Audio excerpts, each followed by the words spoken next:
I'll answer the question. You want answers? I think I'm entitled. You want answers? I want the truth! You can't handle the truth! Welcome back to Thinking Critical. This is Wes, and I am blessed today. I have two wonderful guests together, I believe for the first time, two friends of the channel. We've got RJ from the Fourth Age. How you doing, RJ? Great. How you doing? I'm doing excellent. And we've also got my good friend Doug Ernst from the Washington Times, also a comic book writer, got his own YouTube channel. How you doing, Doug? What's up, man? Thanks for having me back. Appreciate it. Well, I'm glad you guys could both make it. It's exciting to bring two people I respect so much to get your opinions on what I think is a pretty important topic. It's I don't know, the death of the modern hero. And when I say modern hero, the way that they're slowly taking all of our heroes and just draining the life out of them, making them very mundane, stagnant, and removing anything that made them heroic out of it. And it's something we've been seeing for a long time. I know, Doug, your favorite comic book hero is Spyder-Man, and I think people are like, "Oh, these are all modern phenomena." But One More Day wasn't that recent. And in that one, we had the character whose heroic trait was being responsible. With great, power comes great responsibility, and he makes a deal with the devil. I can't think of anything less responsible than making a deal with the devil. And so it's not exactly new, right? Yeah, I've always said that deal with the devil, Marvel's never been the same since then. So almost on some sort of spiritual, supernatural level, it affected the entire company or something along those lines. I don't know, but that was a betrayal. I walked away from Spidey after that for quite some time. And then when I saw Ends of the Earth was going to be a storyline, I thought, oh, he's going to go to the ends of the earth to set things right.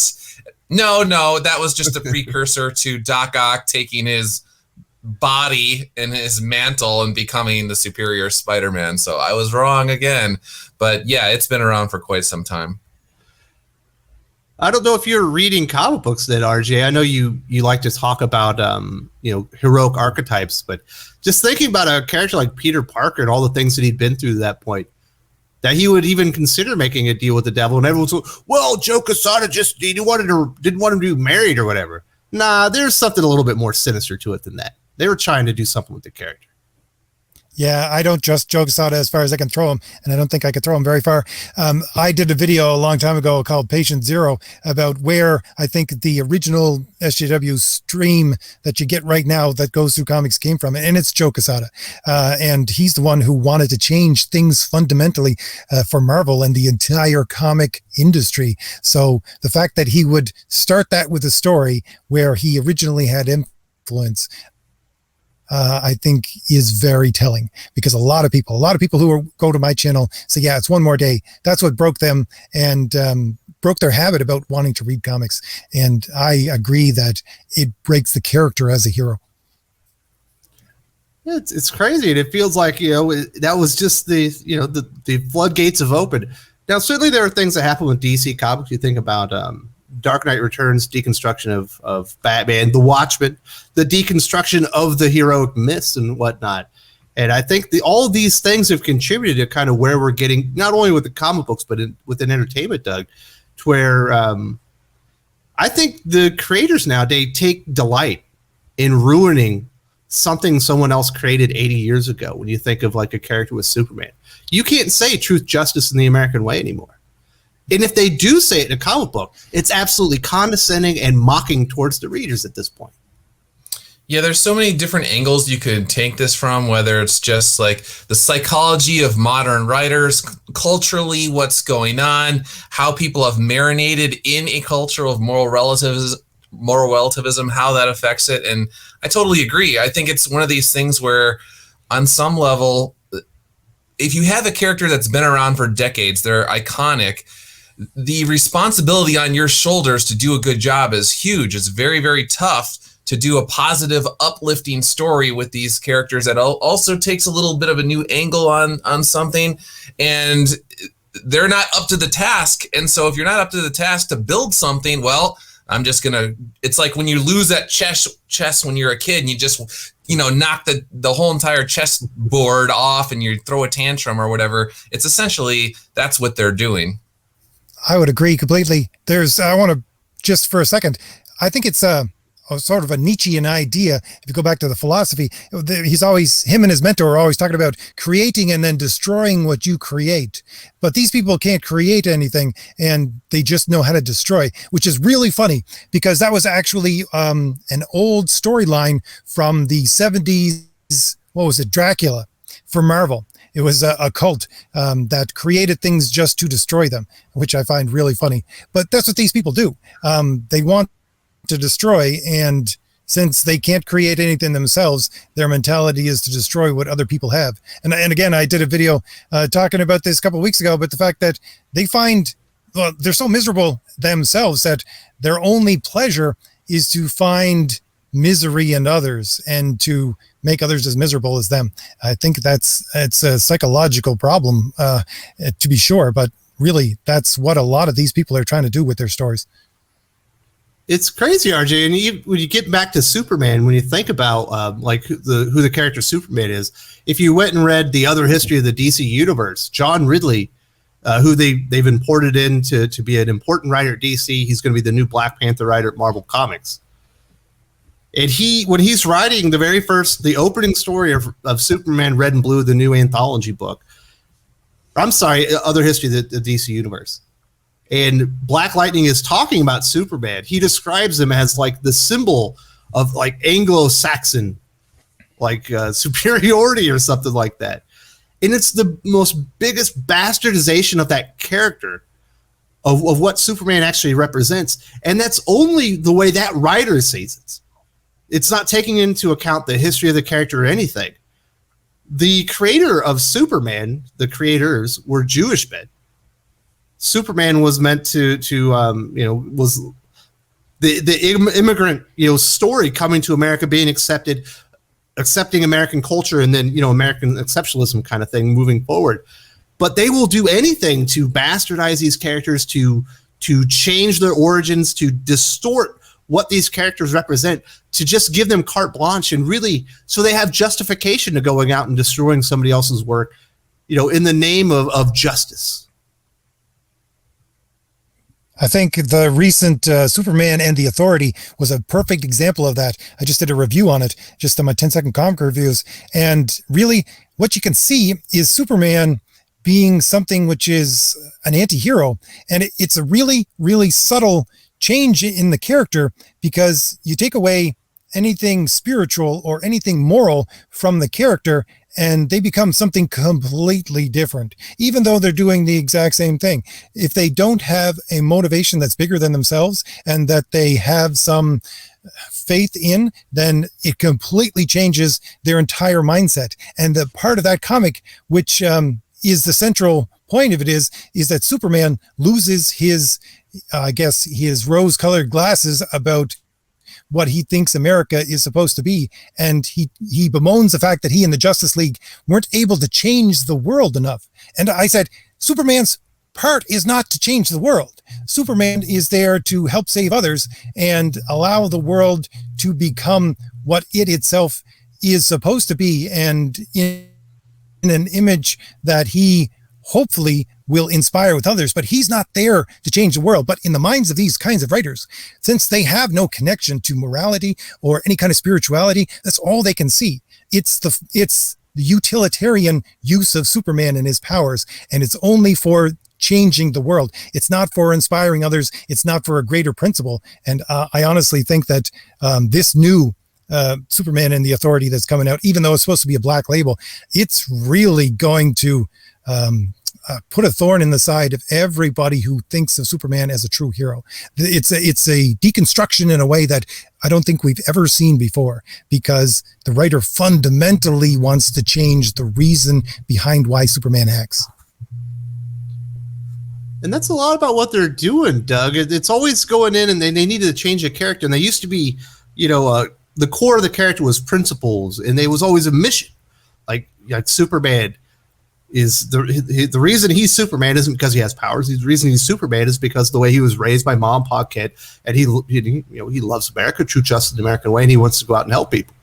Spyder-Man, the tragedy of what happened to his uncle and everything. And he wants to do the right thing. And he never wants to see that happen to anyone else again. Same thing with Batman, the tragedy that happened with him when he was a child. Maybe he goes a little bit too far, but he's a man, driven by the trauma that happened to him. And he doesn't want that to happen to anyone else. And they're driven really by principles and truths, Doug. And there's no truths or principles or anything with the way that these characters are being used anymore. They're just mouthpieces.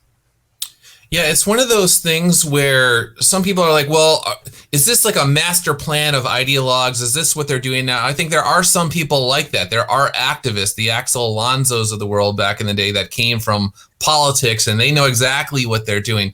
But also, there are a lot of writers. The reason why the characters have a moral compass that is spinning all over the place, it doesn't have any sort of magnetic north, is because the writers themselves have grown up in a culture. They don't even know the difference between good and evil. They don't understand evil, and so therefore they don't understand good. And so they're just operating, they're totally detached from any sort of morality, principles, as you said. And so they go into this, they think they're doing the right thing, but they don't, because they're totally morally rampant and lost and confused. And in that sense, I actually feel incredibly sad for the writers and the industry. And it's not just comic books. We're seeing it all over. You can't have a true hero in modern entertainment.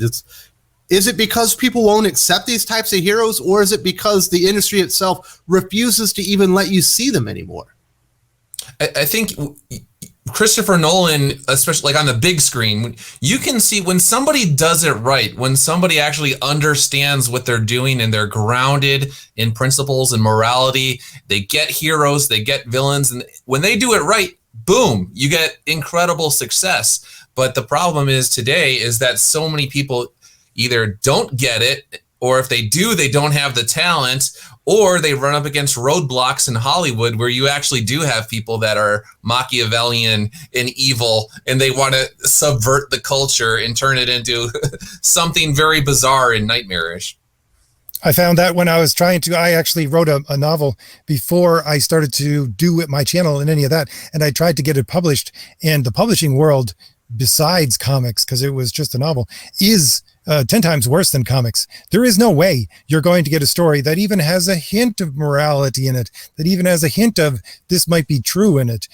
You won't even get an agent, let alone get someone to read it at a major publishing company, unless you adhere to their I guess really it is an intersectional kind of religion, a cult even, but unless you adhere to their beliefs, you're not going to get anywhere. And yes, it's the fact that no, you can't have anything that has a true north. You can't have anything that points towards this is right and true. It won't even get looked at. Because the hero is the ultimate spotlight on the way that you should react to certain things. And you can't really have that anymore, Doug. We don't want people doing the right thing at all times. You have to adhere, to the groupthink that's out there. And it's really shocking that you can't put out new ideas or ideas that maybe don't completely go along with the current narrative. I remember in school I was taught for years on this. This is how you think. You see this, and then you research it, and you come up with the facts, and then you make your opinion nowadays. It's like, I don't think that's even taught anymore. You're not supposed to look at things and come up with your own opinion. You're only supposed to ascribe to other people's opinions.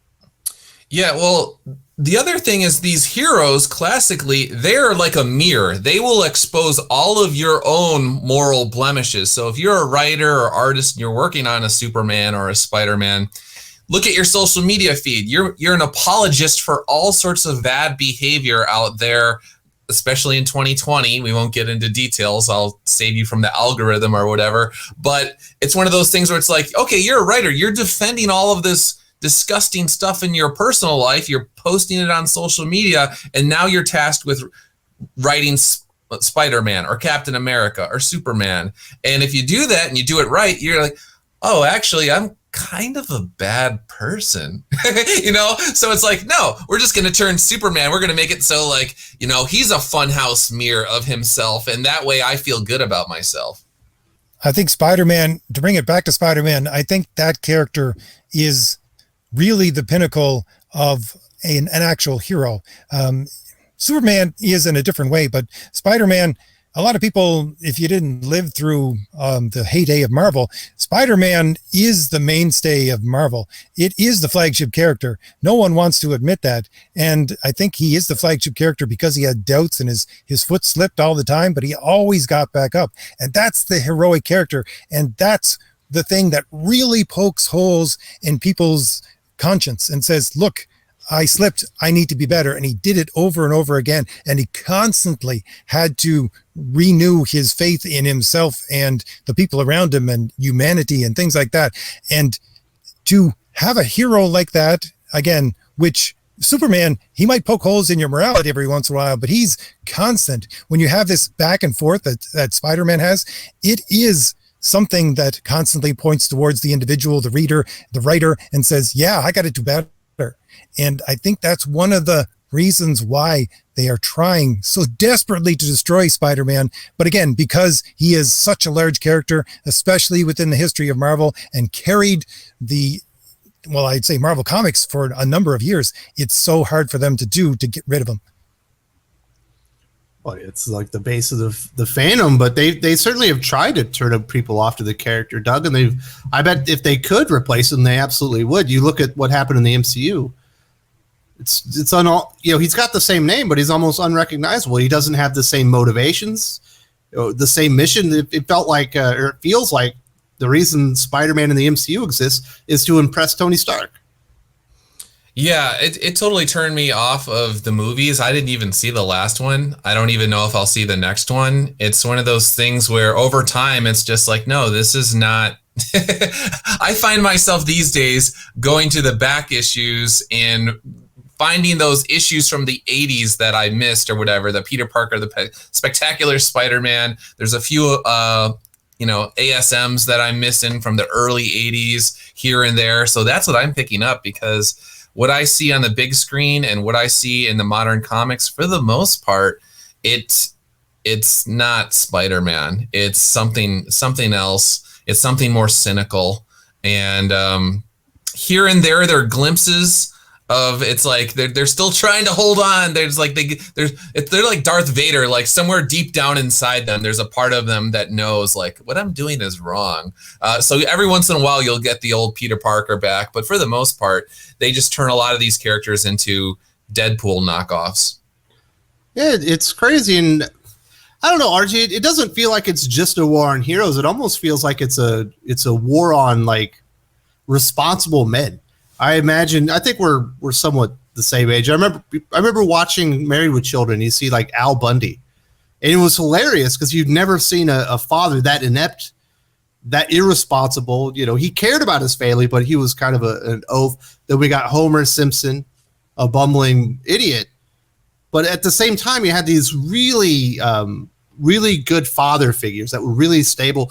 When the kids had problems, they went to their fathers and stuff like that. You don't even see that stuff in entertainment anymore. I think this war, I don't know if it's a war, but this thing that's happening, it's all on multiple fronts. And I think it has a lot to do with bringing down men. Most of the heroes that are being destroyed are males, white males, to be completely honest.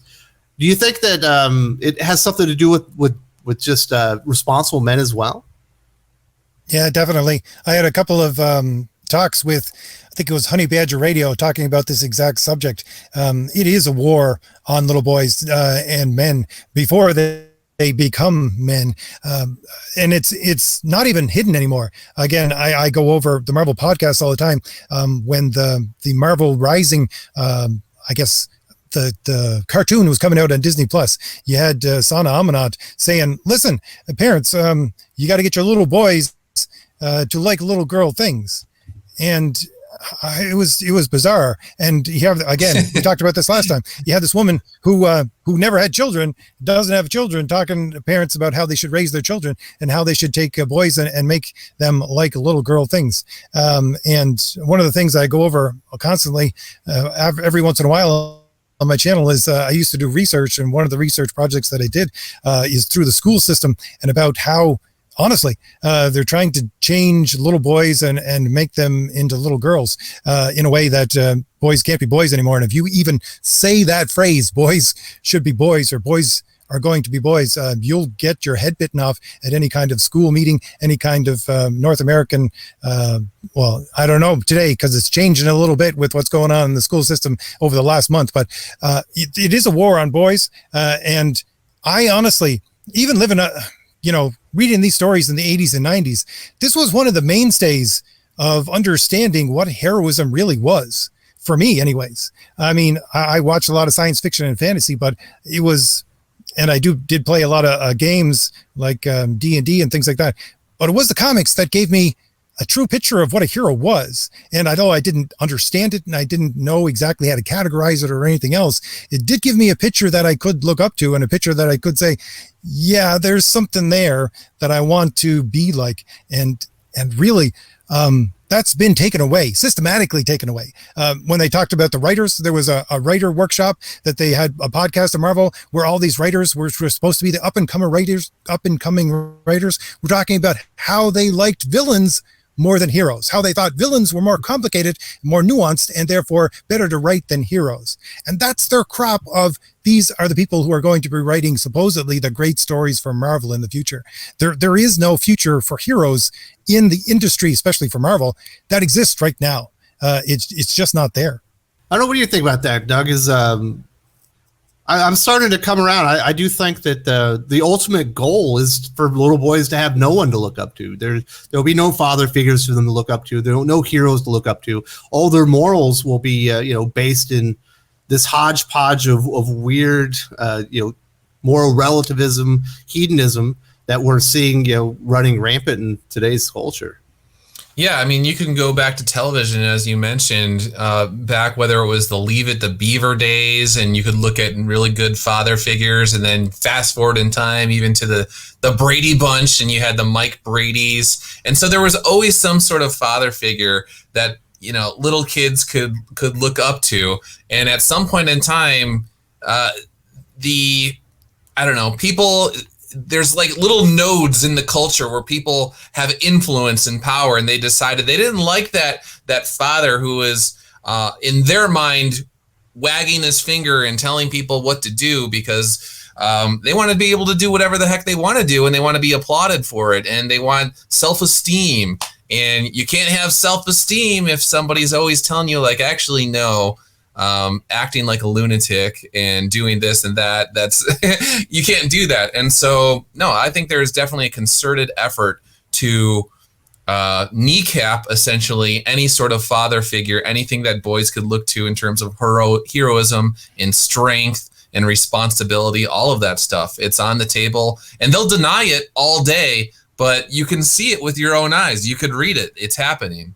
It's crazy, Doug, when you think about we had all these war movies about what's going on, or continues going on, been going on for 20 years now, and they just couldn't make a lot of money. Other than did the Hurt Locker make money?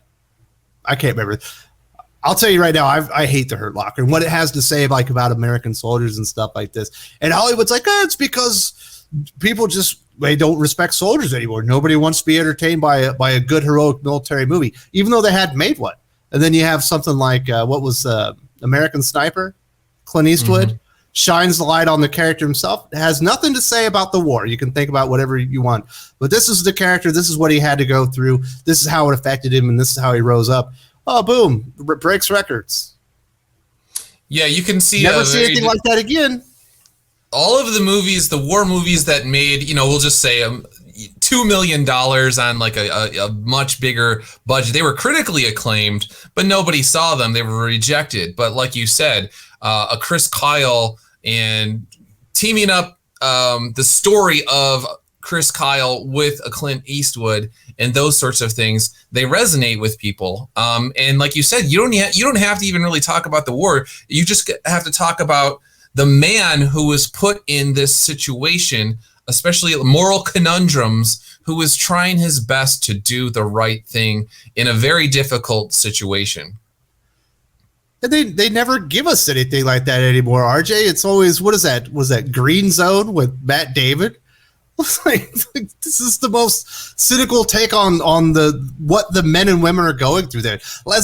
As somebody that was in Afghanistan, as if I wanted to be there. It wasn't that nice.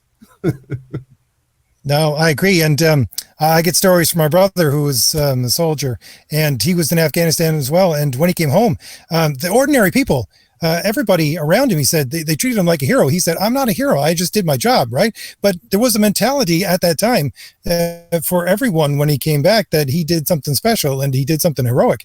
I don't think he ever gets that anymore. And if he does, it's on a very different level than he used to when he comes back from overseas. And it's something in the culture that has slowly drained it out of people to see heroes. Not just within the military, but heroes in anything, because there is a sentiment that they need to tear them down, no matter what they do, because they're doing something special.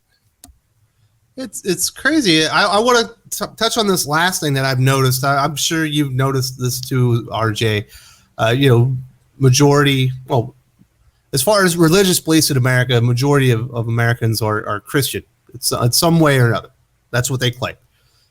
And so they make a movie like Noah, like a deconstructed story of the one from the Bible. Or they do Exodus, another deconstructed version of the Bible. Like, see, Christians don't want to watch movies. We put all this money into it. And I'm sitting there, I remember watching both of them, like, these movies sucked. Like, these had nothing to do with what was in the Bible. Yeah, they're loosely based on it. But then you get something like The Passion of the Christ, a pretty not by the book, he certainly took creative license, but pretty faithful telling of the Passion, and breaks records, right? But we'll never get anything like that again. Yeah, even when they realize that's what people want, they won't give it to you.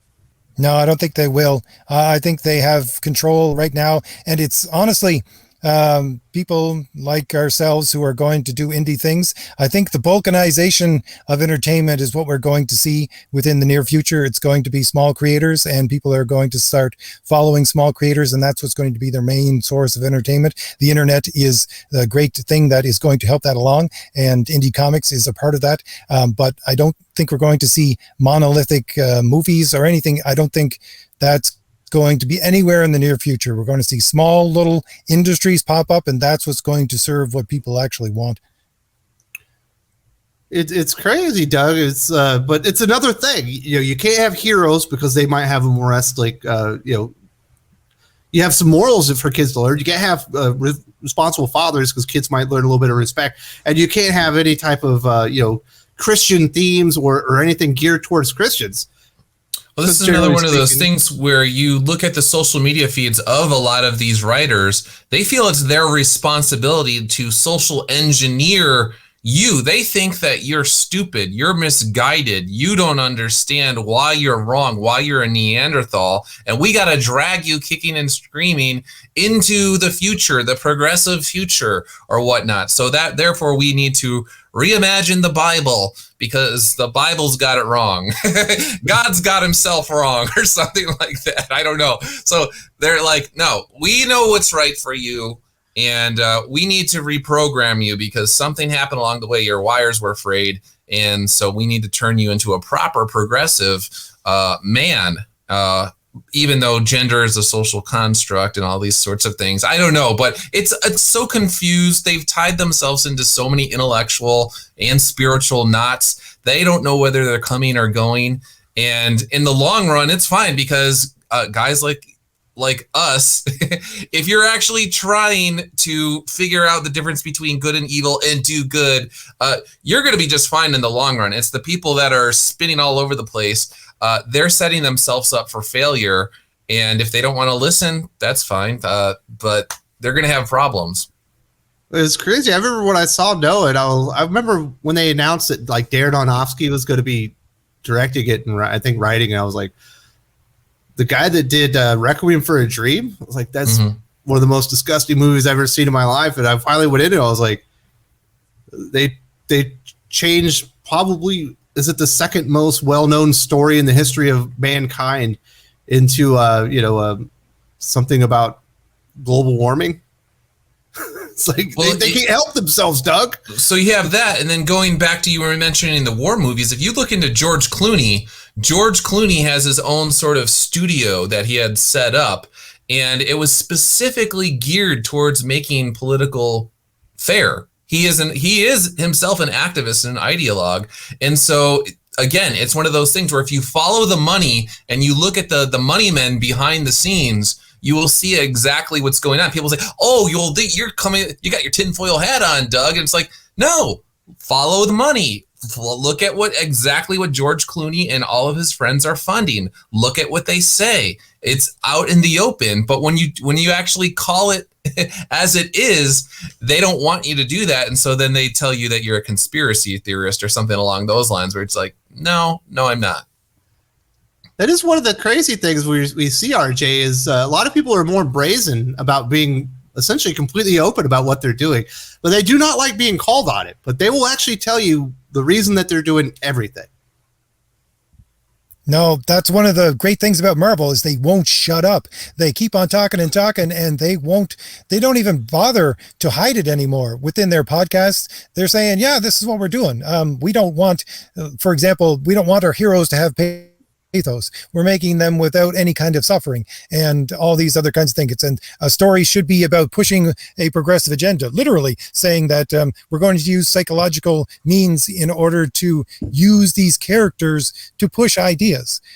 Coming straight out and saying that. And again, I think Doug hit the nail on the head because, again, I did a video about Sana Amanat a while ago. She is the sister of a man who was a Hollywood producer, who came up with, he had his own sort of little manifesto about how to insert this progressive politics into movies. And she's just another strain of that, right?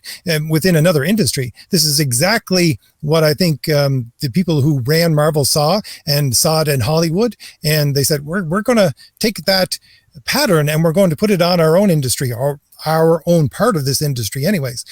So yeah, they don't hide it. They continually come out and say these things, and yet when you bring this stuff up and say this is the words directly coming out of their mouths, that they want to change the entire industry into something that is pushing politics from their own mouths, yet you get people denying it. It's bizarre because, again, the funny thing is, I find, is they think that only people on their side are going to listen to the stuff that comes out from them because that's what they do. They won't listen to anything that comes from our side. But we on our side, we're used to conversation. We're used to talking and listening. So we will listen to podcasts and statements that come from the other side, and they don't expect that whatsoever. So they're kind of taken aback sometimes when you actually have information and knowledge that comes from their side. But yeah, they're not even making any bones about it anymore. They're just taking the mask off completely, one after another, that this is what they're going to do.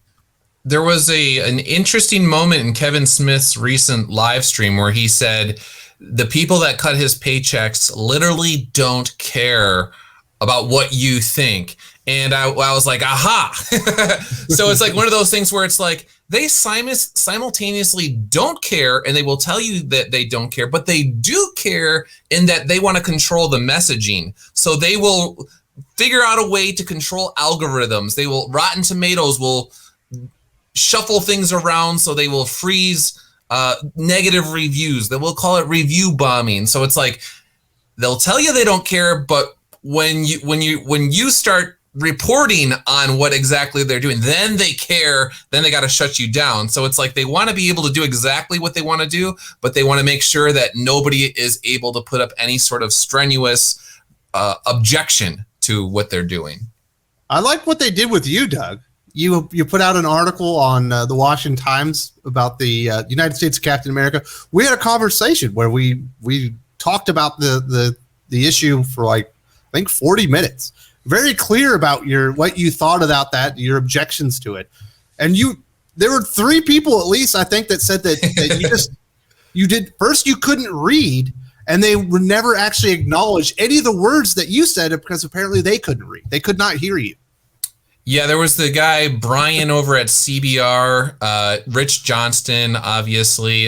There's probably somebody else or whatever. But what they do is they say, well, this is out of context. And so essentially you could have the entire digital file of United States of Captain America. I could have put that in the article. We read the first 7 pages. Yeah. So it's like, no, you need more context. And it's like, no, I nailed you to the wall. I said exactly what you guys are doing. Truthfully said exactly. And they don't like that. So they'll just brush it away. No, it's not context, or I'm stupid and we're all stupid here, and we don't get the true nuance of what they're doing to Captain America. Like, no, Doug I get Ernst, what you're doing. journalist from conservative news outlet. Right. Try to cage it. So did you see that, RJ? They actually said that Doug couldn't read and comprehend words, even though he went to USC and has a degree for journalism. No, I didn't get to see that, but I know exactly what he's talking about because I did watch that Kevin Smith live stream as well, where he's talking about the fact that we on this side, we're trying to define all the time who true fans actually are. And they're saying we can't do that. And then in the next breath, he's defining who true fans are by saying we're not true fans, right? I mean, the hypocrisy that is on display when these people speak is just, you could swim in it, because they blame you of exactly what they themselves are doing in order to hide what they themselves are trying to do. And when you shine a light on it, and again, this is part of the reason why heroes are so great, because they shine a light on everything. When you shine a light on something that is untrue, they scatter like roaches.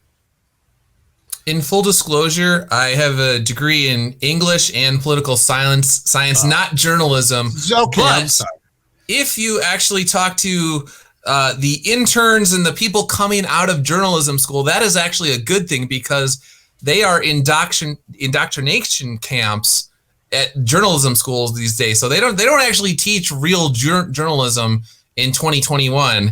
It's basically, again, all of this bias stuff where they just want people to parrot left-wing talking points, and that's what they want. They don't actually want real journalists these days. Doug, but you imagine if you have an English degree, that comprehension was part of it. I don't know how I would have gotten through USC without some semblance, a couple brain cells rubbing together somewhere. I don't know. But who knows? I love it. It's like Rich Johnson, Doug Ernst just can't read. It's like, man, you were fighting the wrong battle here.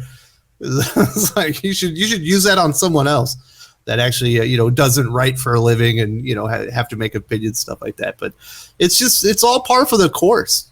They'll never listen to what you have to say anymore. Obviously we talked a little bit about that, Doug, and I'm sure you've seen it too, RJ. It does not matter what you say. It'll all be twisted, and they'll just avoid the point every single time, because if they actually acknowledge the point, they would actually have to debate the real issues. No, definitely. And I think Doug is like me. I have a political science degree as well, but we learned things back in a time where it was critical of everything that you see around you today. I learned about critical theory back in the 90s, and my professors did not like it. Some of them, I suppose, might have been warmed up to it a little bit, but we learned about things when you could actually criticize this stuff. And you don't see that today.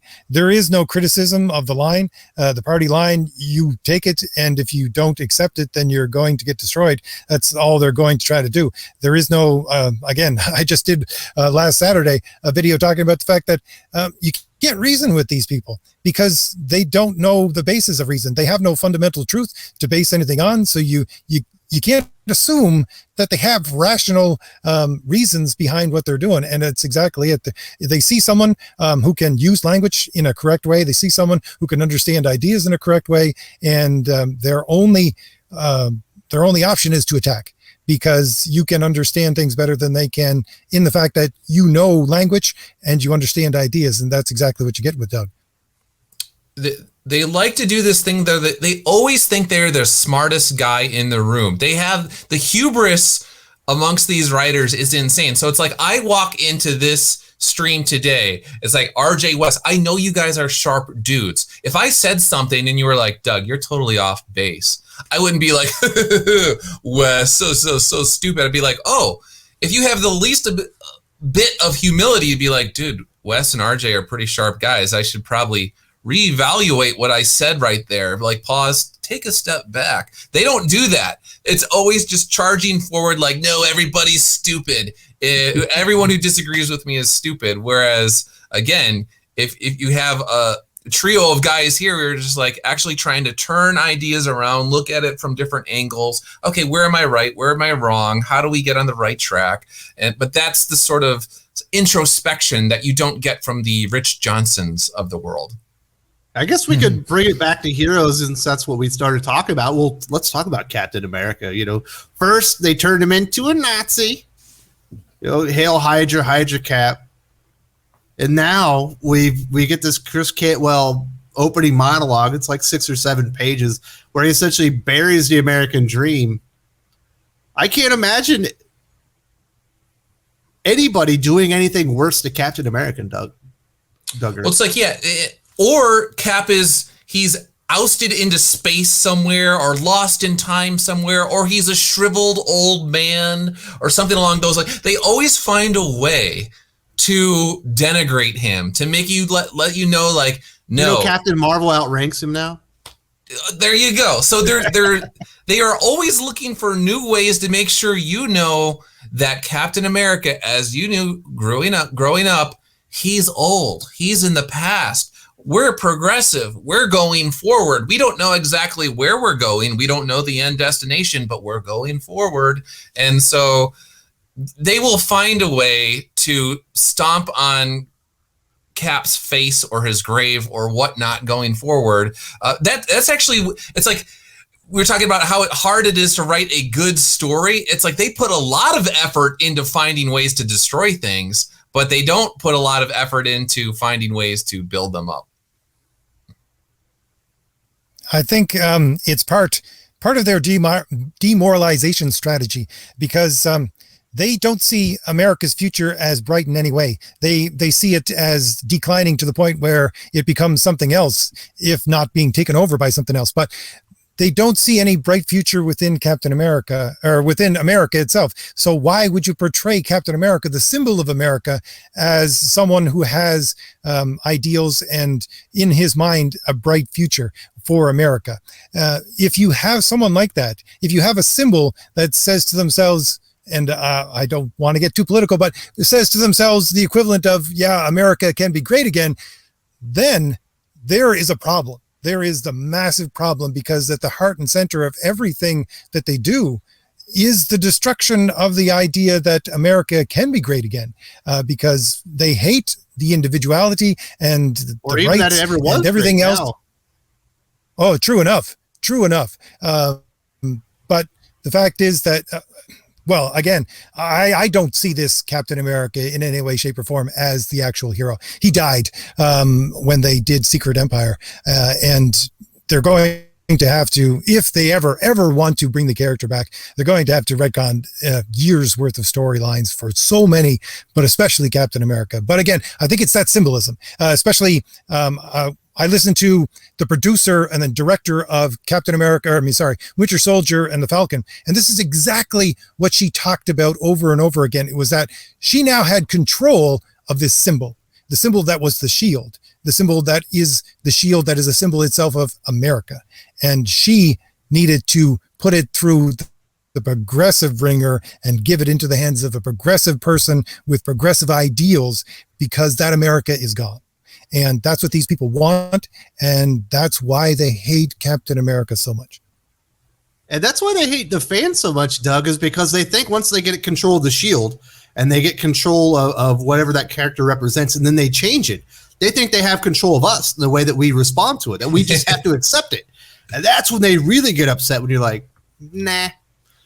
Well, you'll have guys like us, it's like, we actually read the Declaration of Independence. We actually read and have a reverence for the U.S. Constitution. We read things like the Federalist Papers. And so if that is informing your idea of what Cap is striving to be and America's highest ideals and the attempt to become a more perfect union, I mean, you especially getting into you wonder why a lot of these activists attack the U.S. Constitution and the Declaration of Independence and the Founding Fathers, literally tearing down statues of George Washington, Abraham Lincoln in 2020. And it's like, no, they want a Captain America that is a completely bizarro, upside down, Stranger Things version of Captain America. They don't actually want Captain America.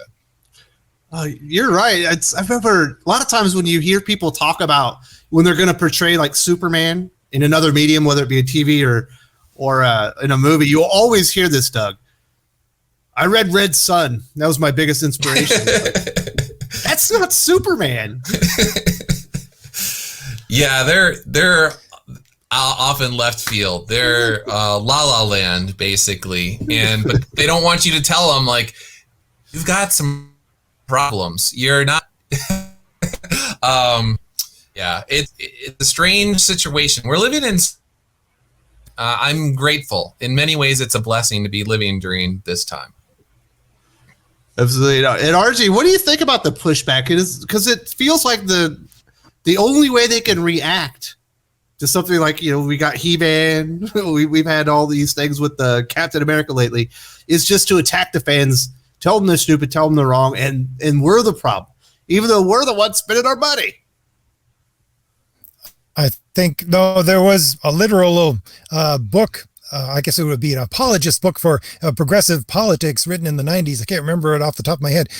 But it talks chapter after chapter about demoralization being the center of what they need to do to their opponents, to conservatives, to people who don't think that the way that they think. And this is the exact point of what they're trying to do so much, is to demoralize us. And the great thing about individuals like yourselves is that, like me, we have a center, and you're not going to demoralize me because you attack something that I like. I have a stronger center than that. I have a center of truth that I believe in, and your little accident over here, or you're taking over this thing or degrading it in some way, that just gives me more motivation to take the idea of hero into my own hands and to tell stories about heroes. There's an old line from Plato that says that exact thing. If someone has something in their control and they don't deserve it, don't blame the thing that they have. Blame the person, and then try to gain it with all your might. And that's exactly what I'm trying to do with my book anyways, is that I want a true traditional hero, and I want to create it. And all their destruction of the heroes that I had loved at one point is going to do is to make me pour more of my energy into creating a true hero. And people are responding so greatly to my book and to the fact that it's about a traditional hero. I get emails all the time, people saying, what do you recommend that I read? What do you recommend that I go look at? Because I want to know more about hero. I want to know more about what I can do myself. And I think that's where they're driving us. And it's not a bad place, because a lot of us have been a little bit too complacent about what we've been doing over the last number of decades. Absolutely. So, Doug, I got some feedback today on one of my videos. Did you hear about Mother of Madness? I did not, no. It's from Emilia Clarke from Game of Thrones, with Marguerite Bennett is the actual writer, but I guess she scripted whatever. It's about a single mother. I believe her superpowers derived from her period or whatever. Shockingly, it's a lot of man-hating feminism in there. So I made a video about it. For the first 10 minutes, we talk about the writing, and the quality of the writing was really bad. And then at the end, we talk about the message that was in it. And of course, you know what the feedback I got, at least from a couple people, Doug? You know that comic wasn't meant for you. Like, I have a comic book YouTube channel. I talk about comic books hours a week. How is this not my wheelhouse? But you shouldn't be able to criticize it because you're a man, Wes. You know that wasn't for you. Yeah, I mean, any sort of, it's like the Kevin Smith He-Man thing. It doesn't matter. All of these people, they don't want any sort of honest critiques, which is bizarre. Because at least for myself, when I write something, it's like, no, if you have constructive criticism, I want to hear it. I want to be put through the gauntlet of, again, constructive criticism, not just, yeah, you're a Nazi, like sort of thing, like whatever. But it's like, that's how you actually get better. It's by going through the crucible of your critics and hearing that. That's how you learn, okay, I did something wrong here. This is how I could improve. If you have any sort of actual objective take on your own writing, if you're your own harshest critic, you want other people whether it's men or women or old people or young people or whomever, to sling their arrows at you, because that is actually a very, very good thing. Yeah, it's crazy. I know you've got some books that you've been doing. If people go and check out Soulfinder, are they going to find a hero? Are they going to find a father figure? Is there going to be any type of moral lessons that they'll be able to learn from a book like that, Doug? Or have you gone the more modern route? Good day. So 800 more hardcovers are supposed to arrive in Temple, Texas today at Iconic Comics. So yeah, Soulfinder, I mean, you literally have priests, so you want to talk about father figures. But it's one of those things where the one thing that I have liked about the feedback is people said, okay, it's informed by this man's faith, but he's not beating me over the head with any sort of, you should be Catholic or something along those lines. It's about men who, again, are put into strenuous situations, very difficult situations, but they have a functioning moral compass, and they are trying to figure out exactly what the right thing to do is in any given situation at any given moment, and then do it. No matter what happens, they will tell the truth, they will do the right thing, and whatever happens afterwards, they're operating from the premise that that's for the best, and they will continue to be happy warriors for right and good. And I don't know, it's one of those things, we talked about it before, where I grew up in the 80s with the Back to the Futures and the Indiana Jones and Star Wars, the original movies, and so that's the kind of stories that I want to tell, where they're fun, there's adventure, there's heroism, but it's not people trying to just beat you over the head with a cudgel saying, if you don't agree with exactly what I say, then you're a bad person. Absolutely. So if you go to iconiccomics.com, they can find a copy of that book. If they want something just a little bit different than what we're getting in modern entertainment, which for the most part I find repulsive, Doug. Yeah, Soulfinder Demon's Match, Soulfinder Black Tide.